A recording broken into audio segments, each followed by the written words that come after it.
ನಾನು ಎಲ್ಲ ಪರಿಶಿಷ್ಟ ಜಾತಿಯವರಲ್ಲಿ ಮನವಿ ಮಾಡ್ತೇನೆ, ದಯಮಾಡಿ ಎಲ್ಲರೂ ಕೂಡ ಈ ಒಳ ಮೀಸಲಾತಿ ಸಮೀಕ್ಷೆಯಲ್ಲಿ ಭಾಗವಹಿಸಿ,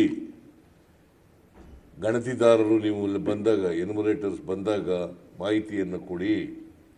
ಒಂದು ವೇಳೆ ಯಾವುದಾದ್ರೂ ಕಾರಣಕ್ಕೆ ಕೊಡ್ಲಿಕ್ಕೆ ಆಗದೆ ಹೋದರೆ ಶಿಬಿರದಲ್ಲಾರು ಕೊಡಿ, ಇಲ್ಲ ಆನ್ಲೈನ್ ಮೂಲಕನಾರು ಕೊಡಿ. ಇದು ನಮ್ಮ ಮನವಿ. ಹೊರಗಡೆ ಕೆಲಸಕ್ಕೆ ಹೋಗಿರೋರು ಲಂಬಾಣಿಯವರು ಅವರು ಇರಲ್ಲ, ಅಲ್ಲಿಂದನೇ ಆನ್ಲೈನಲ್ಲೂ ಮಾಡ್ಕೋಬೋದು. ಅದು ಮತ್ತೆ ಹೊರಗಡೆ ಎಲ್ಲರೂ ಕೆಲಸಕ್ಕೆ ಹೋಗಿದ್ದಾರೆ. ಈಗ ಲಂಬಾಣಿ ಜನ ಒಂದೊಂದು ಸಾರಿ ಹೊರಗಡೆ ಹೊರಟೋಗಿರ್ತಾರೆ, ಬೇರೆಯವರೆಲ್ಲ ಹೊರಗಡೆ ಹೋಗ್ತಾರೆ. ಅಂಥವರು ಕೂಡ ಆನ್ಲೈನ್ ಮೂಲಕ ಕಳಿಸ್ಬೋದು.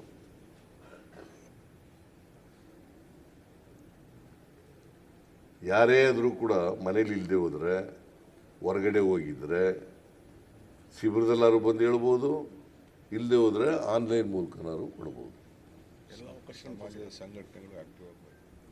ಆಮೇಲೆ ಎಲ್ಲ ಸಂಘಟನೆಗಳು ಕೂಡ ಇದರಲ್ಲಿ ಕೋಆಪರೇಟ್ ಮಾಡಬೇಕು.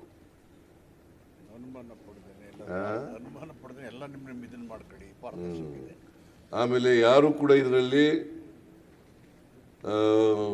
ಹಿಂಜರಿತಕ್ಕಂಥ ಪ್ರಶ್ನೆನೇ ಇಲ್ಲ.